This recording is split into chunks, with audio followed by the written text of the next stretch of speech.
Hello, I'm Tony and we are running and jumping and sliding in Never Yield, a game free from Prime Gaming until the 14th of March 2023.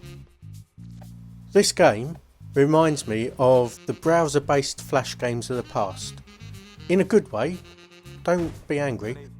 This is the type of game that would sweep through the entire office and get everyone playing it during their lunch hour. It's obviously much higher quality than those flash games. It has a really cool style and flair to both the animation and the music. The animations are smooth, with perspective switches at appropriate times to increase the feel of drama as you're playing through it, and short cutscenes to introduce a story element. The music in particular is a step above most other games. It sounds fantastic. And also includes songs with vocals, something I've not heard in a game for... I don't remember when I've heard it in a game, actually. The style of the graphics really suits the feeling of movement of the gameplay. It just has that kinetic quality. It's a very stylish game. The gameplay is very simple.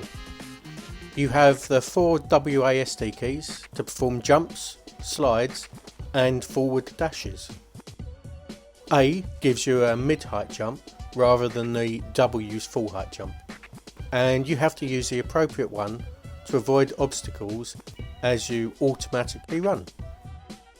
You don't need to finish an entire level in one go, you just have to get to each checkpoint to restart from there, which is just as well, as the levels tended to take about 5 minutes or so to play through, as long as I didn't have to restart too often. That's kind of it, that's kind of the gameplay. There's 3 difficulty modes which cumulatively remove hints and warnings from the game. Easy mode gives you a very wide slowdown window. So when you approach an obstacle, time slows down significantly for like a second or two, giving you way more time to be able to figure out which key to hit. Easy mode also gives you a warning in the form of a colour splash somewhere on the screen, preparing you for which obstacle type it is. Each key has an assigned colour which you get to know as you play. Hard mode reduces the slowdown time but does keep the warnings. Insane mode removes the slowdown and the warnings completely and adds more obstacles. There are collectibles in the game, though I don't know what they're for. And completing levels gives you a new outfit to wear. I know lots of people like to customise their characters in their games, so this makes sense and is a nice touch. This feels like a classic flow game, which, if you don't know, is a game where a lot of enjoyment is gained from that feeling of being in the zone, of fast, fluid, seats to your pants gameplay. But this particular one eases you in with lower difficulty levels, allowing you to take off the training wheels at your own pace rather than playing through the 13 levels that are here and the difficulty ramping up there. I've played through all the levels on easy and they do get noticeably harder as you go along. Plus they have a few extra boss levels thrown in here and there. The last level is particularly difficult, as it continually shifts your viewpoint from running right to left to running left to right, which kind of messed up which keys went where. It didn't take long to figure it out, but it's an extra thing to think about. The idea of dropping straight in on the hardest difficulty would be, well, insane to me.